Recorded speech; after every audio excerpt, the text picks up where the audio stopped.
Capítulo 16. Ká ficou ali, o rosto um pouco espantado. Olga riu dele, puxou-o para o banco do aquecedor. Parecia realmente feliz com o fato de que agora podia permanecer sozinha ao lado dele. Mas era uma felicidade pacífica, com certeza não turvada pelo ciúme. E exatamente essa distância do ciúme, e portanto de qualquer austeridade, fazia bem a Ká. Ele olhava com prazer naqueles olhos azuis, não sedutores, não imperativos, mas que pousavam tímidos, olhos que sustentavam timidamente o seu olhar. Era como se as advertências de Frieda e da dona do albergue o tivessem tornado não mais receptivo, porém mais atento e mais alerta. E ele riu com Olga, quando esta se admirou por Ká ter chamado justamente Amália de bondosa, pois Amália era muitas coisas, mas não propriamente bondosa. Ao que Ká declarou que o elogio cabia naturalmente a ela, Olga, mas que Amália era tão dominadora que não só se apropriava de tudo o que era dito na sua presença, como também espontaneamente se atribuía tudo a ela. É verdade, disse Olga ficando mais séria. Mais verdade do que julga. Amália é mais jovem do que eu. Mais jovem também do que Barnabás, mas é ela que, na família, decide tanto no bem como no mal, e obviamente carrega também, mais que todos, tanto o bem como o mal. Ká considerou isso um exagero. Tinha acabado de dizer a Amália que ela não se preocupava com os assuntos do irmão, por exemplo, e Olga, pelo contrário, sabia de tudo a esse respeito. Como posso explicar? Perguntou Olga. Amália não se preocupa nem com Barnabás nem comigo. Não se importa com ninguém, a não ser os pais. Cuida deles dia e noite. Agora mesmo perguntou outra vez o que desejavam e foi para a cozinha cozinhar para eles. Por causa deles, fez o esforço de se levantar, pois está mal desde meio-dia e deitada aqui no banco. Mas apesar de não se preocupar conosco, somos dependentes dela, como se ela fosse a mais velha de todos, e se fosse dar conselho em nossos assuntos, nós certamente os seguiríamos, mas Amália não o faz, somos estranhos a ela. Você tem muita experiência em relação às pessoas, vem do estrangeiro. Ela não lhe parece especialmente inteligente? É especialmente infeliz que ela me parece, disse Ká. Mas como conciliar, por exemplo, o respeito de vocês por ela com o fato de Barnabás realizar esse serviço de mensageiro que Amália desaprova, talvez até despreze? Se ele soubesse fazer outra coisa que não isso, abandonaria imediatamente o serviço de mensageiro que não o agrada em absoluto. Ele não é sapateiro de profissão? Perguntou Ká. Sem dúvida, disse Olga. Trabalha além disso para Brunswick, e se o quisesse, trabalharia noite e dia e ganharia muito. Muito bem, disse Ká. Teria então uma alternativa para o ofício de mensageiro? Para o ofício de mensageiro? Perguntou Olga espantada. Ele o assumiu então por causa do dinheiro? Pode ser que sim, disse Ká. Você mencionou que o serviço não o satisfaz? Não o satisfaz por diversos motivos, disse Olga. Mas é um ofício do castelo, seja como for, uma espécie de ofício do castelo. Pelo menos é nisso que se devia acreditar. Como? Disse Ká. Até nisso vocês estão em dúvida? Bem, disse Olga, na realidade não. Barnabás entra nas repartições, trata com os servidores como seus iguais. Vê da distância também alguns funcionários. Recebe cartas relativamente importantes, confiam-lhe até mensagens a serem transmitidas oralmente. É muita coisa, e poderíamos estar orgulhosos com o fato de já ter alcançado tanta coisa ainda tão jovem. Ká acenou com a cabeça. Agora não pensava mais em voltar para casa. Ele tem uma libré própria? Perguntou. Você se refere à jaqueta? Disse-lhe Olga. Não, essa foi Amália quem fez para ele, ainda antes que ele fosse mensageiro. Mas você se aproxima do ponto doloroso. Faz muito tempo que ele devia receber, não uma libré, que não existe no castelo, mas um uniforme da repartição.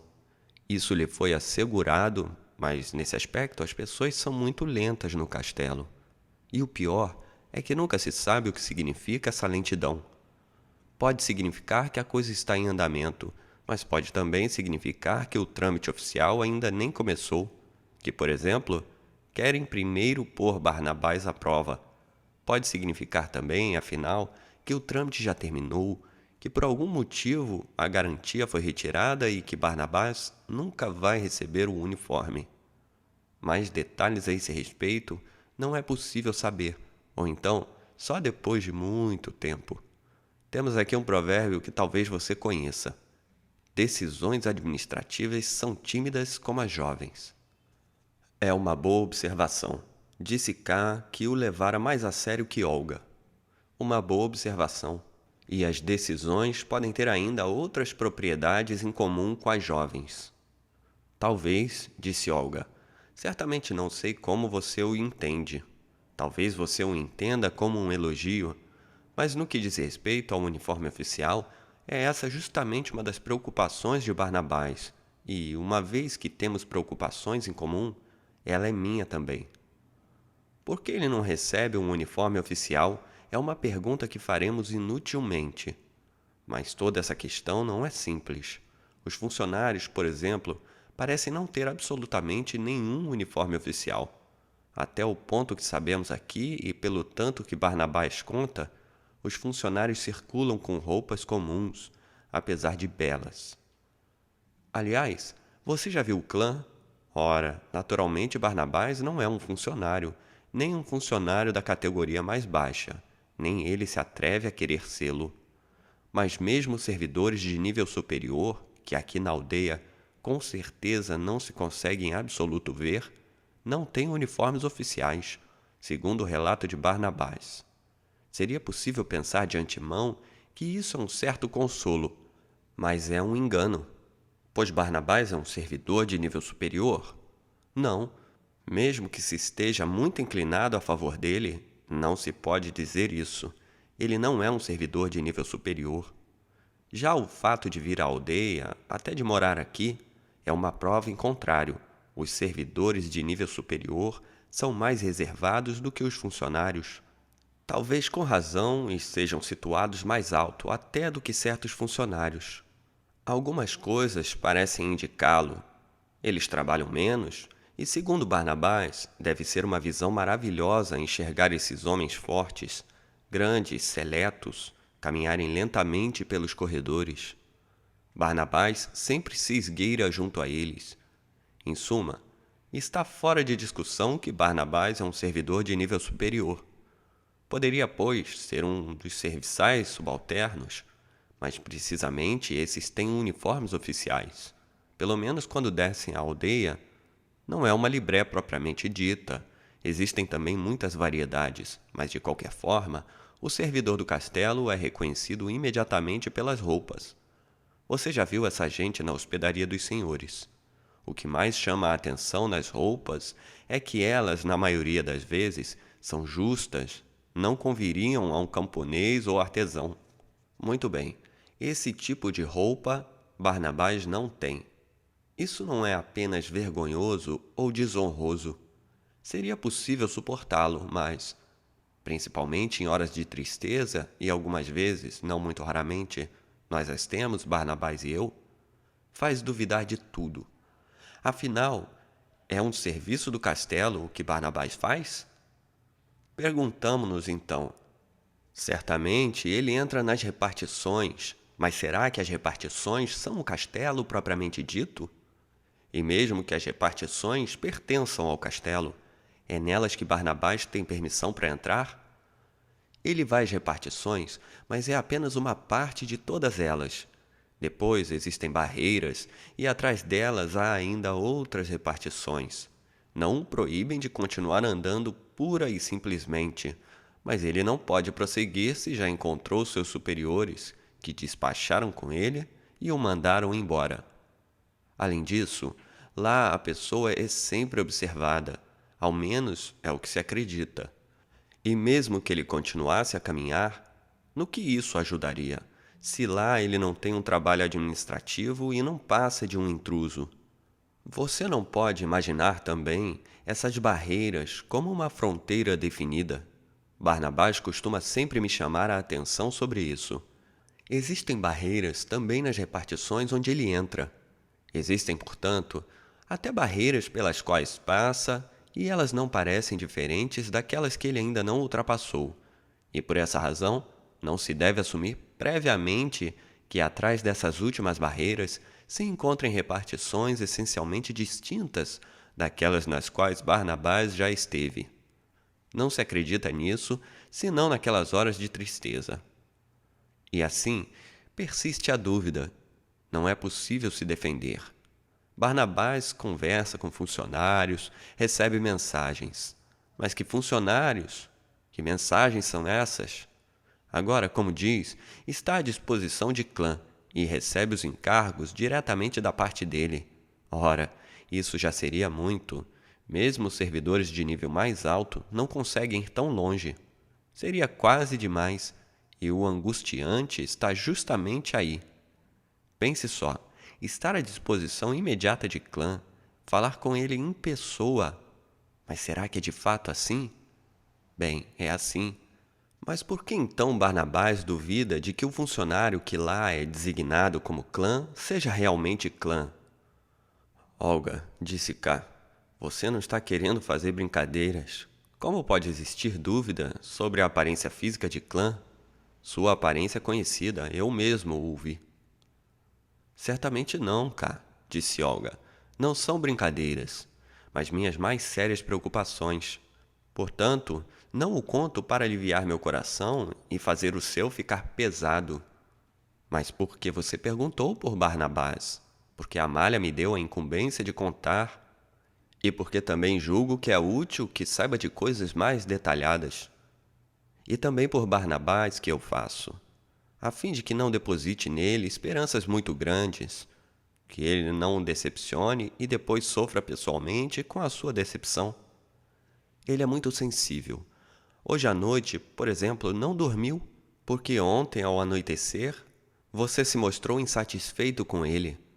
Parece que disse a ele que é muito ruim para você o fato de ter apenas um mensageiro como ele. Essas palavras lhe tiraram o sono. Mesmo você não terá notado muito a comoção dele. Os mensageiros do castelo precisam se controlar muito.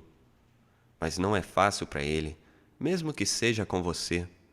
Sem dúvida, no seu modo de ser, você não exige muito dele. Trouxe consigo certas noções sobre o ofício de um mensageiro, e é por elas que mede suas exigências. Mas no castelo, as pessoas não têm outras noções sobre o ofício do mensageiro. Elas não coincidem com as suas. Mesmo que Barnabás se sacrificasse totalmente para o que, por infelicidade, ele às vezes parece inclinado. É preciso se submeter. Não se pode dizer nada contra, nem que fosse apenas a pergunta se é realmente serviço de mensageiro o que ele faz. Diante de você, naturalmente, Barnabás não tem permissão para expressar nenhuma dúvida a esse respeito. Significaria minar sua própria existência se o fizesse, ferir grosseiramente leis sob as quais julga estar submetido. Inclusive diante de mim, ele não fala livremente.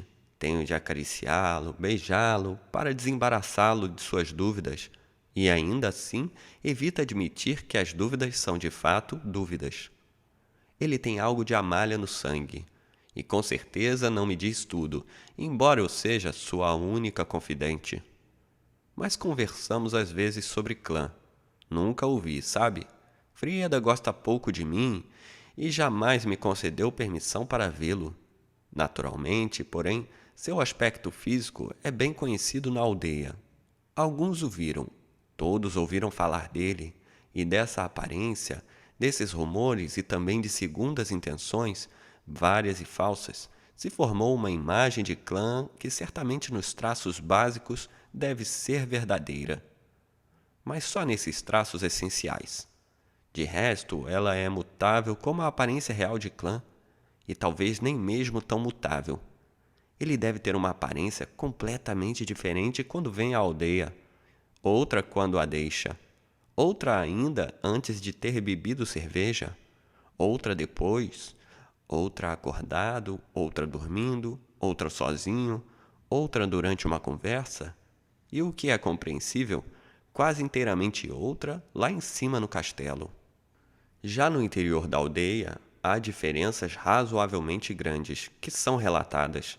Diferenças de altura, de postura, de gordura, de barba. Apenas em relação à roupa, os relatos, felizmente, são os mesmos. Ele veste sempre a mesma roupa, um casaco negro de abas longas. Naturalmente, todas essas diferenças não se devem a nenhuma mágica, mas são muito compreensíveis. Surgem do estado de ânimo, do momento, do grau de excitação, das gradações inumeráveis de esperança ou desespero em que se encontra o espectador, que, além disso, só pode ver clã por instantes. Conto tudo isso do modo como Barnabás esclareceu muitas vezes. E, no geral, quando não está imediatamente envolvida na coisa, a pessoa pode se tranquilizar. Nós não somos capazes disso. Para Barnabás é uma questão vital se realmente está falando ou não com o clã. Para mim não fica por menos, disse K, e os dois se aproximaram mais no banco do aquecedor. Na realidade, K sentia-se atingido pelas notícias desfavoráveis de Olga, mas via em grande parte uma vantagem no fato de que ali havia pessoas às quais, pelo menos exteriormente, as coisas eram as mesmas que para ele próprio, às quais, portanto, poderia aderir, com as quais ele podia se entender em muitos aspectos, não apenas em alguns, como com Frieda. Perdeu, em verdade, aos poucos, a esperança de êxito na mensagem de Barnabás. Mas quanto pior iam as coisas para Barnabás lá em cima, tanto mais próximo ficava dele aqui embaixo. K nunca havia pensado que da aldeia podia emergir um desejo de tal modo infeliz como o de Barnabás e de suas irmãs. Certamente isso estava longe de ser esclarecido o suficiente, e afinal podia ainda voltar-se para o seu contrário. Era necessário não se deixar seduzir logo pelo modo de ser, sem dúvida inocente, de Olga e acreditar na sinceridade de Barnabás. Os relatos sobre a aparência física de Clã, continuou Olga. Barnabás conhece muito bem. Reuniu e comparou muita coisa, talvez demais. Viu certa vez Clã na aldeia através da janela de uma viatura, ou acreditou ver. Estava, portanto, suficientemente preparado para reconhecê-lo e... Como é que você explica isso a si mesmo? Quando chegou a uma repartição do castelo e lhe mostraram um entre vários funcionários, dizendo que aquele era Clã, não o reconheceu. E durante muito tempo depois não foi capaz de se habituar ao fato de que devia ser Clã.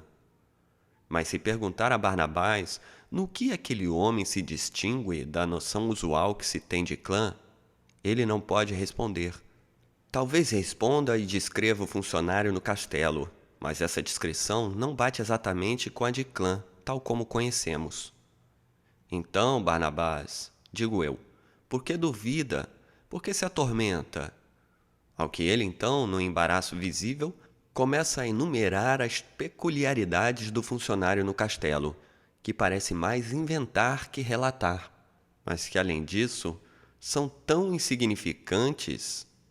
Referem-se, por exemplo, a um aceno especial da cabeça, ou apenas ao colete desabotoado, que é impossível levá-las a sério. Mais importante é o modo como o clã se comporta com Barnabás. Ele o descreveu para mim com frequência, até desenhou. Comumente, Barnabás é levado a uma grande sala da repartição, mas não é a de clã, não é nem mesmo o escritório de um funcionário só. Essa sala está dividida em duas, por uma escrivania que vai de uma parede lateral à outra. O espaço dos funcionários é estreito, onde duas pessoas só podem passar uma pela outra se espremendo, e um espaço amplo, que é o das partes, dos espectadores, dos servidores, dos mensageiros. Sobre a escrivania estão abertos livros grandes, um ao lado do outro, e ao lado da maioria deles há funcionários em pé que os leem. mas eles não permanecem no mesmo livro, embora não troquem de livros, mas de lugares. Para Barnabás, o mais espantoso é como eles, nessa troca de lugares, precisam prensar uns aos outros ao passar, por causa justamente da estreiteza do espaço. Bem diante da escrivaninha se encontram mesinhas baixas onde estão sentados escrivães que, se os funcionários querem, escrevem os ditados que lhes são apresentados. A maneira como isso acontece sempre espanta Barnabás. Não ocorre nenhuma ordem explícita do funcionário, nem o ditado é feito em voz alta. Quase não se nota que está sendo ditado. Ao contrário, o funcionário parece ler como antes. Só que nesse lance, ele ainda sussurra e o escrivão ouve. Muitas vezes o funcionário dita tão baixo que o escrivão, sentado, não consegue ouvir. Aí ele precisa se levantar de um salto para captar o que é ditado, sentar-se rapidamente e escrever, depois saltar outra vez e assim por diante. Como é curioso! É quase incompreensível. Sem dúvida, Barnabás tem tempo suficiente para observar tudo, pois na sala de espera ele fica sentado horas, e às vezes o dia inteiro antes que o olhar de Clã incida sobre ele. E mesmo quando o clã já ouviu e Barnabás se endireitou em posição de prestar atenção, nada ainda se decidiu, pois Clã pode voltar-se outra vez dele para o livro e esquecê-lo, e isso acontece com frequência. Mas que serviço de mensageiro é este, tão sem importância? Fico triste quando Barnabás diz de manhã cedo que vai ao castelo. Essa caminhada, provavelmente inútil por completo, esse dia provavelmente perdido, essa esperança provavelmente em vão. O que quer dizer tudo isso? E aqui na aldeia se acumula o serviço de sapateiro, que ninguém faz e para cuja execução Brunswick exerce pressão. Muito bem, disse K. Barnabás tem de esperar muito tempo antes de receber uma tarefa. Isso é compreensível. Parece haver aqui uma abundância de pessoal. Nem todos podem receber todo dia uma incumbência. Disso vocês não precisam se queixar, pois atinge todos. Mas afinal, Barnabás com certeza recebe mensagens. A mim mesmo ele já trouxe 2 cartas. É possível, disse Olga, que não tenhamos o direito de nos queixar, especialmente eu, que sei tudo por ouvir dizer e, por ser moça, também não sou capaz de entender tão bem como Barnabás, que, aliás, guarda consigo muita coisa ainda.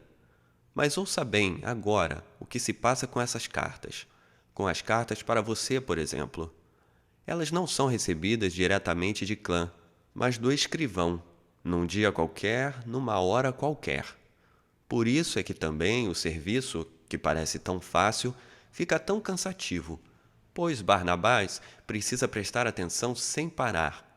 O escrivão se lembra dele e faz-lhe um aceno. Clã parece não ter absolutamente motivado isso.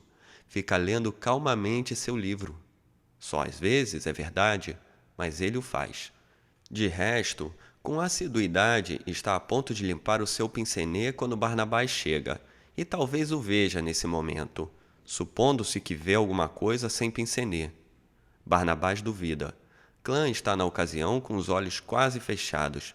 Parece dormir e limpar o pincenê apenas em sonho. Nesse meio tempo, o escrivão busca entre os muitos dossiês e cartas que conserva sob a mesa e puxa uma carta para você. Não é, portanto, uma carta que acabou de escrever. É antes, pelo aspecto do envelope, uma carta muito antiga, que já está ali faz muito tempo. Mas se é uma carta velha, por que fizeram Barnabás esperar tanto tempo? E você também, certamente. E afinal, a carta também, pois agora ela já está sem dúvida envelhecida. E com isso, Barnabás fica com a inquietação de ser um mensageiro mau e demorado. O escrivão, entretanto, facilita as coisas para si, entrega a carta a Barnabás e diz: de Clã para cá. E assim Barnabás é despachado. Vez por outra, Barnabás chega em casa sem fôlego. A carta tanto tempo aguardada sob a camisa, no corpo nu, e nos sentamos aqui no banco, como agora, e ele conta o que houve. e investigamos então tudo separadamente e avaliamos o que foi alcançado. Finalmente descobrimos que é muito pouco e que esse pouco é duvidoso. E Barnabás põe a carta de lado e também não tem vontade de entregá-la. Também não tem nenhuma vontade de ir dormir. Pega o trabalho de sapateiro e permanece sentado no banquinho a noite toda. Assim é, cá. E são esses os meus segredos. Agora você não se admira mais, com certeza, que Amália tenha renunciado a eles. E a carta? Perguntou Ká. A carta? Disse Olga. Bem, depois de algum tempo, quando pressionei Barnabás bastante, é possível que passem dias e semanas nesse interim, ele a pega e vai entregá-la. Nessas coisas exteriores, ele é muito dependente de mim. Eu, quando superei a primeira impressão do seu relato, posso me recompor, coisa de que ele, provavelmente, porque sabe mais, não é capaz. Assim é que posso sempre dizer outra vez a ele: o que você quer propriamente, Barnabás? Com que carreira, com que objetivo sonha?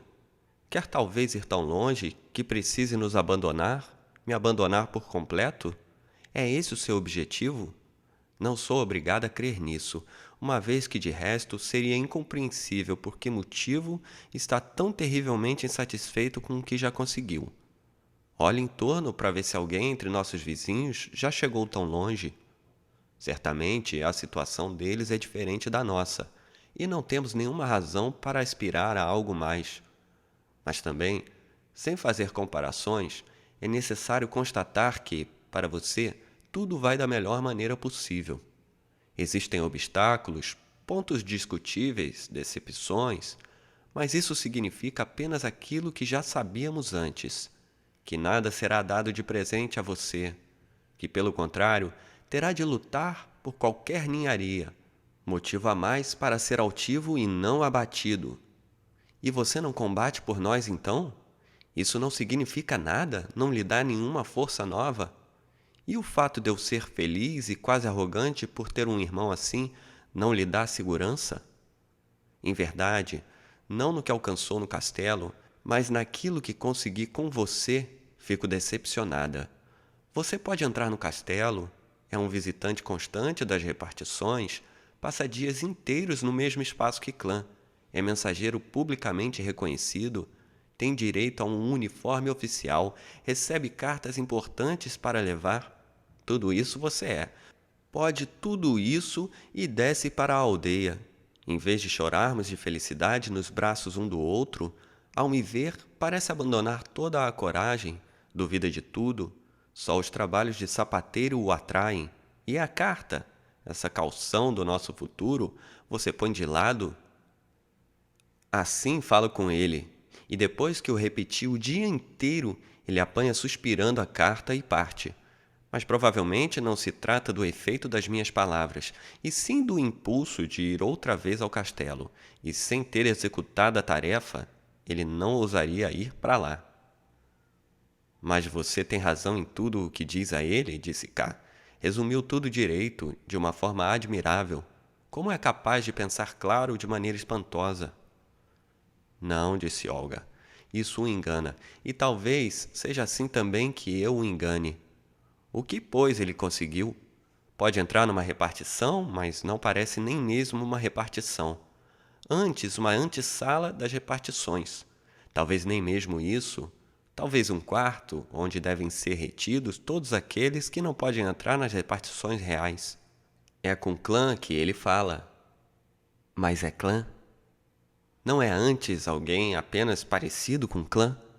Talvez um secretário, no melhor dos casos, que é um pouco semelhante a clã, e se empenha em parecer mais semelhante ainda, e então se faz de importante à maneira sorridente e sonhadora de clã. Essa parte do seu ser é a mais fácil de imitar. Vários o tentam, mas do resto eles sabiamente têm medo de fazer má figura. E um homem tão frequentemente desejado e tão raramente alcançado como clã assume na imaginação dos homens facilmente diversas configurações. Por exemplo, clã tem aqui um secretário de aldeia chamado Momus, verdade? Você o conhece? Ele também se mantém muito reservado. mas de fato já o vi algumas vezes. Um senhor jovem e forte, não é? E provavelmente ele não é nada semelhante a Clã. Apesar disso, podem-se encontrar na aldeia pessoas que jurariam que Momos é Clã, e nenhum outro. Assim é que as pessoas laboram na própria confusão. E será que no castelo é diferente? Alguém disse a Barnabás que aquele funcionário é Clã, e efetivamente existe uma semelhança entre ambos, embora uma semelhança sempre posta em dúvida por Barnabás. E tudo fala a favor de sua dúvida. Clã devia, ali num espaço coletivo, se espremer entre outros funcionários com o lápis atrás da orelha? Isso é altamente improvável. Barnabás tem um hábito um pouco infantil, mas aqui já se trata de uma disposição confiável, de dizer às vezes: o funcionário se parece muito com o Clã. Se estivesse sentado na sua própria repartição, a própria escrivaninha e tivesse seu nome na porta, eu não teria mais dúvida. É infantil, mas também razoável. Mais razoável, no entanto, seria se Barnabás, quando está lá em cima, se informasse logo, junto a várias pessoas, como são realmente as coisas.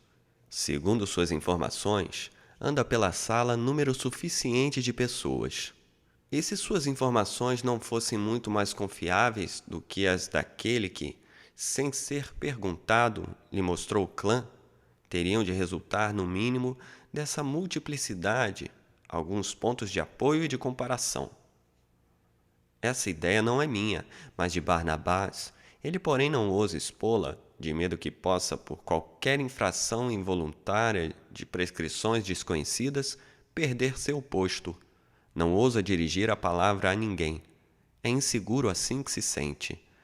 Entretanto, é essa insegurança propriamente lamentável que me esclarece seu posto mais nitidamente do que todas as discrições. Como tudo deve lhe parecer ameaçador e duvidoso lá em cima, se não ousa abrir a boca, nem mesmo para uma pergunta inocente. Quando penso nisso, acuso-me de deixá-lo sozinho naqueles espaços desconhecidos, onde tudo se passa de tal forma que até ele, mais temerário que covarde, provavelmente treme de medo. Creio que aqui você chegou ao ponto decisivo, disse K. É isso. Depois de tudo o que contou, julgo agora ver claro. Barnabás é jovem demais para essa tarefa. Nada do que ele narra pode ser levado a sério sem mais nem menos. Uma vez que lá em cima ele sucumbe de medo, não é capaz de observar aqui embaixo. No entanto, é obrigado a relatar. O resultado são contos de fada confusos. Não me admiro com isso. A reverência diante da autoridade é inata em vocês. Continuará a ser incutida durante a vida toda, das formas mais variadas e por todos os lados. Até vocês ajudam nisso como podem. Mas, no fundo, não digo nada contra. Se uma autoridade é boa, por que não se deveria ter respeito perante ela? Só que não se deve enviar um adolescente sem instrução como Barnabás, que não ultrapassou as fronteiras da aldeia, de repente ao castelo, e depois querer exigir dele relatórios fidedignos e investigar cada uma de suas palavras como uma revelação e tornar a própria felicidade da vida dependente de uma interpretação. Nada pode ser mais falho. Certamente eu também, sem me diferenciar de você, me deixei iludir por ele, e tanto depositei esperanças nele, como sofri decepções por seu intermédio. Ambas as coisas unicamente fundadas em suas palavras, ou seja, sobre quase nada. Olga silenciou. Não vai ser fácil para mim, disse K.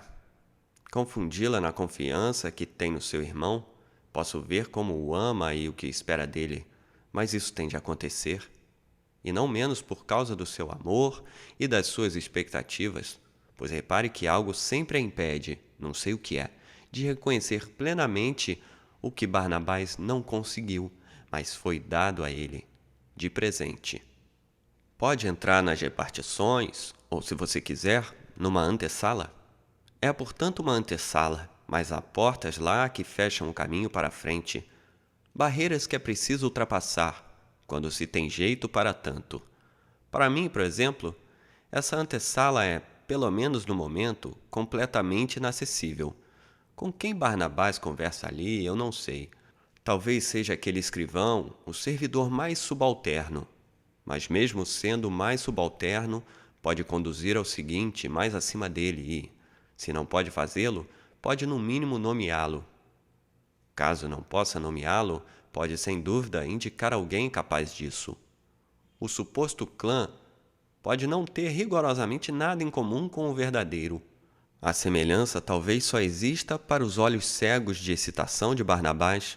Quem sabe seja o mais baixo dos funcionários, ou nem mesmo seja funcionário, mas tem alguma tarefa naquela escrivaninha. Lê algo no seu grande livro, sussurra alguma coisa para o escrivão, pensa alguma coisa quando seu olhar recai sobre Barnabás, e mesmo que ele e seus atos não signifiquem absolutamente nada, o fato é que alguém o colocou lá e o fez com alguma intenção. Quero dizer com tudo isso que existe qualquer coisa que é oferecida a Barnabás, pelo menos qualquer coisa, e que é culpa apenas dele se não consegue nada, senão dúvida, medo e desesperança. E sendo assim, sempre partir do caso menos favorável, que chega a ser improvável. Pois temos com certeza as cartas na mão, nas quais em verdade não confio muito, embora bem mais do que nas palavras de Barnabás. Podem ser cartas antigas e sem valor, tiradas sem critério de um monte igualmente sem valor, com tão pouco discernimento como mostram os canarinhos nas feiras quando colhem com o bico do meio de um monte o destino de uma pessoa. De qualquer pessoa. Se for mesmo assim, então essas cartas têm alguma relação, mínima que seja, com o meu trabalho. Visivelmente elas se destinam a mim, mesmo que não o sejam, talvez, em meu benefício. Como testemunharam o prefeito e sua mulher, foram feitas de próprio punho por clã, e, segundo ainda o prefeito, possuem apenas um significado particular e pouco transparente, mas apesar disso, grande. O prefeito disse isso? Perguntou Olga. Sim, respondeu K. Vou contar a Barnabás, disse rápido Olga. Isso vai animá-lo muito. Ele não precisa, porém, de ânimo, disse K. Animá-lo significa dizer-lhe que ele está certo, que deve seguir em frente como até agora, mas que, mesmo desse modo, nunca vai conseguir nada. Você pode animar alguém que tem os olhos vendados o máximo possível a olhar através da venda, e ele nunca irá ver. Só quando lhe tirarem a venda é que ele será capaz de enxergar. Barnabás precisa de ajuda, não de encorajamento. Pense por um momento. Lá em cima está a autoridade na sua grandeza inextricável. Acreditava ter dela representações aproximativas quando cheguei aqui, como era infantil tudo aquilo. Lá, portanto, está a autoridade e Barnabás vai ao seu encontro. Ninguém mais, só ele, impiedosamente só. É honra suficiente para ele não ficar desaparecido a vida inteira, espremido num canto escuro das repartições. Não acredito, K, disse Olga, que nós subestimamos o peso da tarefa que Barnabás assumiu. Respeito pela autoridade é a coisa que não nos falta, você mesmo disse. Mas é um respeito que vai pela via torta, disse K. Respeito no lugar errado, que rebaixa seu objeto. Deve-se ainda chamar de respeito o fato de Barnabás usar mal o privilégio da entrada naquele espaço para passar lá o dia inteiro sem fazer nada? Ou quando desce para a aldeia e lança suspeitas e discrimina aqueles diante dos quais acaba de tremer? Ou quando, por desespero ou cansaço, não distribui logo as cartas e não entrega logo as mensagens que lhe foram confiadas? Isso já não é mais, com certeza, respeito. Mas a censura prossegue. Dirige-se também a você. Olga, não posso poupá-la. Apesar do respeito à autoridade que acredita ter, você o enviou para o castelo, ou pelo menos não reteve Barnabás em toda a sua juventude, fraqueza e desamparo. A censura que você está me fazendo, disse Olga, eu também faço a mim mesma desde sempre. No entanto, não se pode censurar-me por ter enviado Barnabás ao castelo. Não fui eu que o mandei. Ele foi pessoalmente, embora eu devesse tê-lo retido, sem dúvida, por todos os meios, com persuasão, astúcia e força. Devia tê-lo retido, mas se hoje fosse aquele dia de decisão, e eu sentisse a penúria de Barnabás, a penúria de nossa família como antes e hoje, e se Barnabás, consciente de uma maneira clara de toda a responsabilidade e perigo, sorrindo e suave, se voltasse outra vez de mim, ainda hoje eu não o deteria, apesar de toda a experiência adquirida nesse meio tempo, e julgo que você não poderia fazer nada diferente no meu lugar. Não conhece nossa miséria, por isso é injusto conosco, mas principalmente com Barnabás. Tínhamos antes mais esperança do que hoje, mas nossa esperança, então, também não era grande. Grande era só a nossa penúria, e assim ela permaneceu. Friedo então não lhe contou nada sobre nós? Só alusões, disse K, nada definido, mas já o seu nome a irrita. E a dona do albergue também não contou nada? Não, nada. E ninguém mais além deles? Ninguém. Naturalmente, como é que alguém poderia contar alguma coisa? Todo mundo sabe alguma coisa sobre nós, seja a verdade, na medida em que é acessível às pessoas, ou pelo menos algum boato, assumido ou, na maioria das vezes, inventado. E todo mundo pensa em nós mais do que é necessário.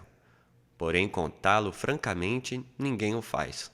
Guardam-se de levar essas coisas aos lábios. E tem razão. É difícil proferi-lo, mesmo diante de você, K. E também não é possível, então, que você, logo que o escutou, vá embora e não queira mais saber de nós, por menos que isso pareça lhe dizer respeito. Aí nós o teremos perdido. E você que agora, eu confesso, significa para mim quase mais do que o trabalho de Barnabás no castelo até esse instante.